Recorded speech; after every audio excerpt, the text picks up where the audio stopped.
markets are seeing a higher level of showings now than pre-pandemic, and prices are holding steady. It's Friday, April 28th, 2023. Get ready for May Day celebrations.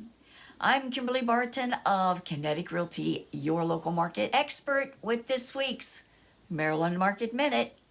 Subscribe to stay updated on our local market.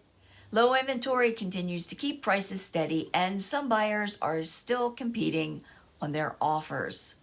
Let's look at the market activity. Homes coming soon rose this week to 1,238. 555 homes came to the market, reflecting a drop from the previous week. 598 went under contract, on par with last week.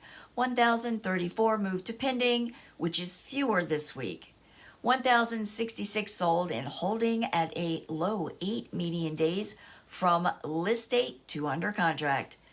Prices are holding steady at 100% list to sold ratio. That's good. The highest priced home to sell over the past week was in St. Michael's for $8,700,000. Rentals available fell a tad to 1,657 units at $2,200 per month, and leasing in just 27 days. If you are a landlord, I want to remind you that it is a violation of fair housing laws to discriminate based on source of income, i.e. vouchers and subsidized housing, as well as familial status, a tenant with children, for example. This issue came up for me this past week, and it's clear that most landlords are not aware that these are no-nos, so just don't go there.